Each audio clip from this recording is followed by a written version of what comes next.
નમસ્કાર વિદ્યાર્થી મિત્રો, હું રોહિત સોંદરવા ફરી આ એક નવા સેશન સાથે તમારી સાથે આવી ગયો છું. હાલમાં તો કે રેલવેમાં 12 પાસ અને ગ્રેજ્યુએટ ઉપર ભરતી આવેલી. 12 પાસ ઉપર વાત કરીએ તો 12 પાસ ઉપર 3000થી પણ વધારે જગ્યાઓ અને ગ્રેજ્યુએટ ઉપર 5800 જેવી જગ્યાઓ હતી. સારી જગ્યાઓ હતી. ફોર્મ ફિલિંગ કરી દીધા આપણે. તો કે હવે ફોર્મ ફિલિંગ પછી હવે CBT1 આવશે, પછી CBT2 આવશે. સાથે તો કે હાલમાં RRB ગ્રુપ ડી છે એની એક્ઝામ ચાલુ છે. ગ્રુપ ડીની એક્ઝામ 16 જાન્યુઆરીએ પૂરી થાય છે. જાન્યુઆરી પછી ALPની આવશે, પછી તમારી ગ્રેજ્યુએટવાળાની, પછી તમારી તો કે અંડર ગ્રેજ્યુએટ 12 પાસ ઉપર. હવે મેન કે સાહેબ પોઈન્ટ ઉપર આવો તો પોઈન્ટ ઉપર આવીએ તો કે ભાઈ આ જે ફોર્મ ફિલિંગ છે રિસન્ટલી હમણાં જ પૂરા થયા છે. ફોર્મ ફિલિંગની ડેટ એક્સટેન્ડ થઈ હતી, પણ હવે તો કે હવે કોઈ ફોર્મ નહીં ભરી શકે. આના ફોર્મ ફિલિંગ ભરાવાના જે ફોર્મ ભરાવાના છે પૂરા થઈ ગયા છે અને છેલ્લી તારીખ પણ જતી રહી છે. પણ એક વસ્તુ છે, આ જે ફોર્મ ફિલિંગ કર્યા ત્યારે ઘણા લોકોએ તો કે ભાઈ આપણે ડે ટુ ડે આ ભરતી ઉપર એક નાની માહિતી આપી છે. ફોર્મ ફિલિંગ સેશન છે એ પણ આપણું હતું.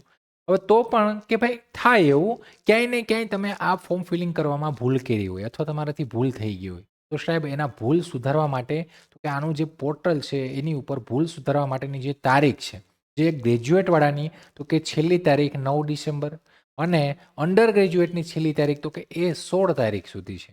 એટલે કે તમે ભૂલ સુધારી શકો. તો આ ભૂલ કઈ રીતના સુધારવી એના માટે જ આ સેશન લઈને આવ્યો, અને એમાં કેટલી ફી પે કરવાની છે, શું કરવાનું છે, એ બધી વસ્તુ અહીંયા છે. તો અહીંયા જોવો તમે, તો આ છે એનો મેન.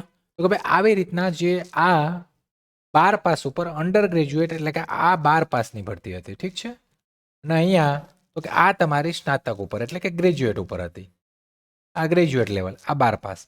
હવે આમાં તો કે આની નોટિફિકેશન ક્યારે આવી હતી, તો કે ભાઈ આ 12 પાસની 29 સપ્ટેમ્બરે આવી હતી અને ગ્રેજ્યુએટવાળાની 20 ઓક્ટોબરે આવી હતી. હવે એપ્લાય ઓનલાઈન સ્ટાર્ટ ક્યારે થયું હતું, તો કે ભાઈ 28 ઓક્ટોબરે 12 પાસનું થયું હતું ને 21 ઓક્ટોબરે ગ્રેજ્યુએટવાળાના ચાલુ થયા હતા ફોર્મ ફિલિંગ. છેલ્લી તારીખ કઈ હતી, તો કે ભાઈ 12 પાસવાળાની છેલ્લી તારીખ 4/12 હતી. 4/12 પૂરું થઈ ગયું.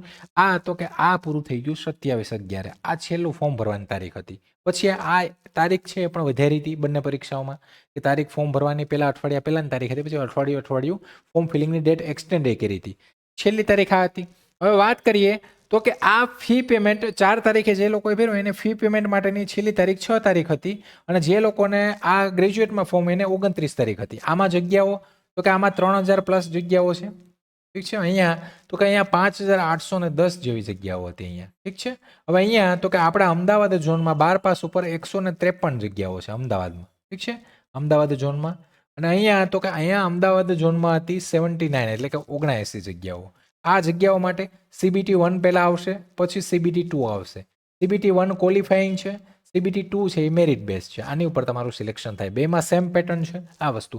હવે તો કે જે લોકોએ ભૂલ કરી છે એના માટેની તો કે એની કરેક્શન વિન્ડો છે એ ક્યારે ઓપન થવાની હતી એ ડેટ અહીંયા આપેલી છે. તો તમે જુઓ તો કે તમે 12 પાસમાં ફોર્મ ભર્યું છે અને તમે ફોર્મ ભરતી વખતે તમારાથી ભૂલ થઈ છે, તો તમે 7 તારીખથી 16 ડિસેમ્બર એટલે કે આ જ મહિનાની 7/12 થી 16/12 7/12 થી 16/12 સુધી તમે આ તમારી જે ભૂલ થઈ હોય એને તમે સુધારી શકો.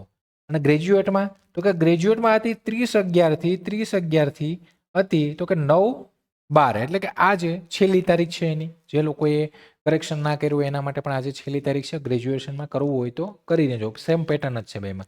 પ્રોસેસ તમને હમણાં અહીંયા કહીશ કઈ રીતના કરવું હોય. હવે તો કે આ સ્ક્રાઇબ ડિટેલ, જે લોકોએ ભાઈ સ્ક્રાઇબ એટલે કે લહીઓ, જે લોકોએ સ્ક્રાઇબ ડિટેલ ના આપી હોય તો એ પણ 21 ડિસેમ્બર 17 થી 21 ડિસેમ્બરમાં આપી દેજો. અને અહીંયા તો કે 10 થી 14 ડિસેમ્બર, તો હજી તમારી પાસે ટાઈમ છે. હવે તો સાહેબ મારાથી ભૂલ થઈ ગઈ છે, મારે મોડિફાઈ કરવું છે, કઈ રીતના કરશું જોવો અહીંયા. પહેલા આપણે rrbapply.government.in એમાં authorize link means main site ખુલશું જ્યાં આપણે ફોર્મ ભર્યું હતું એ મેન સાઇટ તમે ઓપન કરો એટલે અહીંયા આવે લોગિન. હવે લોગિનમાં જશું આપણે. લોગિન ઉપર ક્લિક કરશો. લોગિન ઉપર ક્લિક કરશો એટલે બે ઓપ્શન આવે, લોગિન વિથ આધાર અને login with RRB account credential. જો તમારી પાસે તમને પાસવર્ડ અને તમને મોબાઈલ નંબર તો છે જ, પાસવર્ડ યાદ હોય તો આમાં જવાનું, પાસવર્ડ ન યાદ હોય તો આ લોગિન વિથ આધારમાં જશો ને એટલે સીધો મોબાઈલ નંબર માંગશે. મોબાઈલ નંબર જે આધાર કાર્ડમાં લિંક હશે ને એ કરીને ક્લિક કરશો એટલે OTP આવશે, સીધું તમારું લોગિન થઈ જશે. અથવા અહીંયા તમે નીચે જશો, મોબાઈલ નંબર, પાસવર્ડ, તમારો ઈમેલમાં અથવા મોબાઈલમાં OTP આવશે, OTP ડબલ ફેક્ટર ઓથેન્ટિકેશન આવશે. લોગિન કરી દો. લોગિન કરી દો એટલે આ પેજ ખુલશે પેલું અંદરનું. એમાં તો કે હવે આપણે ઓનલાઈન એપ્લિકેશનમાં પહેલા ગયા હતા, હવે એપ્લિકેશન હિસ્ટ્રીમાં જવાનું. તમે અહીંયા અરજી કરીને અહીંયા હશે એપ્લિકેશન હિસ્ટ્રીમાં તમે જાઓ એટલે અહીંયા તમે જે અરજી કરેલી હશે એ તમને તમારે અહીંયા બતાવશે. હવે આ તો 2024ની છે, જેણે કોઈ ભર્યું હશે તો આ 2024નો એ નીચે બતાવશે, પણ આ 2025ની અરજી છે. જો અહીંયા 07/2025 non technical popular category under graduate post. તો અહીંયા સીધું ડાયરેક્ટ તમારું અહીંયા મોડિફાય જ બતાવી દેશે. જો અહીંયા સીધું મોડિફાય બતાવી દેશે.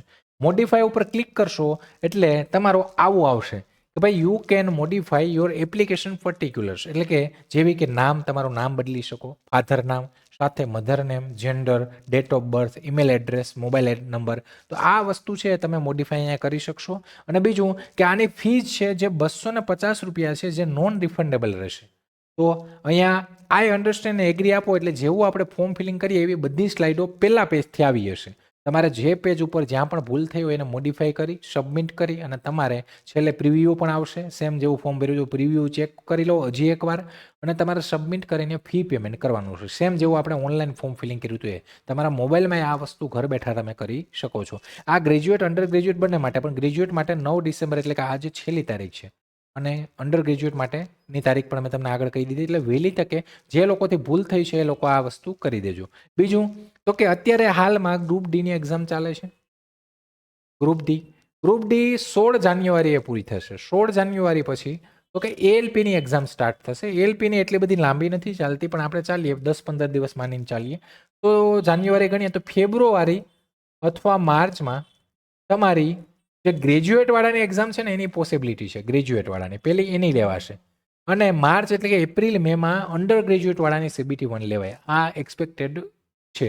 અને આ સમય દરમિયાન નવી ગ્રુપ ડીની ભરતી છે એ પણ પોસિબિલિટી છે, એટલે કે એ પણ આવવાની શક્યતાઓ છે. એક ટાર્ગેટ કરજો. ગુજરાતમાં ઘણી બધી ભરતીઓ છે એટલે તમારો મીન્સ ભરાય ફોર્મ, પણ તમારો એક ટાર્ગેટ એટલે કે એક પદ્ધતિસરની તૈયારી હોય તો તમને બધામાં સફળતા મળે. એવું જરૂરી નથી કે ભાઈ એકની જગ્યાએ. તો આ વસ્તુ છે. આગળ વાત કરીએ તો કે જે લોકોને આ એનટીપીસીની આપણી લાઈવ પ્લસ રેકોર્ડેડ બેન્ચ ચાલુ છે એકદમ ફ્રેશ કન્ટેન્ટ સાથે, જેમાં મેથ્સ રિઝનિંગના લાઈવ લેક્ચર ચાલુ છે, અરાઉન્ડ 4-4, 5-5 ચેપ્ટર છે કમ્પ્લીટ પણ થઈ ગયા છે. તો તમને રેકોર્ડેડ ફોર્મમાં મળી જશે. તો તમારે આ જે લાઈવ બેન્ચમાં જોઈન થવું હોય તો ₹1999 પ્રાઇસ છે. અને આમાં પણ તમને એક કૂપન કોડ મળશે જેમાં એડિશનલ ₹100નું ડિસ્કાઉન્ટ મળશે, એટલે કે ₹100 લેસ થશે. કૂપન કોડ ક્યાંથી મળશે તો કે તમારે જે આ હેલ્પલાઇન નંબર છે એની ઉપર તમારે કોલ કરવાનું છે 942900 77607 9327843608. તો આ બે નંબર છે એની ઉપર કોલ કરો, તમે કૂપન કોડ માંગો અને તમે આ કોર્સમાં રજીસ્ટર કરી શકો છો. જો તમારે ડાયરેક્ટ તો તમે અમારી એપ્લિકેશન ડાઉનલોડ કરીને ડાયરેક્ટ પણ એનરોલ કરી શકો. પણ આમાં તો કે તમારી આમાં ઘણી બધી તમને જ મળશે અને ઘણું બધું તમારી એક સાથે તૈયારી થશે અને એકદમ અફોર્ડેબલ પ્રાઇસમાં આપણે આ વસ્તુ કરાવીએ છીએ. જે લોકોને CBT-1, 2ની તૈયારી કરવી છે પરીક્ષા સુધી, એટલે CBT-2ની તમારી જ્યાં સુધી એક્ઝામ ન લેવાય ત્યાં સુધી આની વેલિડિટી રહેશે. બીજું કે તૈયારી જોઈ લો, જાણી લો. આપણા ફ્રી ઓફ સેશન દરરોજ યુટ્યુબમાં 5:30 વાગે આપણું સેશન અહીં ચાલે છે આમાં રેલવે માટે. તો એના વિડીયો પ્રીવિયસ છે, PYQ એટલે કે જે પહેલા ક્વેશ્ચન પૂછાણા એ બધા આપણે કરંટ સાથે સાથે જનરલ અવેરનેસ, મેથ્સ, રિઝનિંગ લાવીએ છીએ. તો એ પણ જોવો, તમે કન્ટેન્ટ જો વસ્તુ જોવો અને પછી તમને સારું લાગે તો બેન્ચ તો છે જ. અને જે લોકોને ભૂલ થઈ છે એને કંઈ ચિંતા કરવાની જરૂર નથી, પણ તારીખ આ પણ જતી રહી પહેલાં તમે આ વસ્તુ એટલી કરી નાખજો. ઠીક છે. અને આ ટેલિગ્રામ ચેનલ આપણું કે ભાઈ કોઈ પણ નવી અપડેટ, નવી ભરતી, નવી માહિતી, લેક્ચરની માહિતી, બધી માહિતી માટે તો કે આપણું આ ટેલિગ્રામ ચેનલ તો છે જ.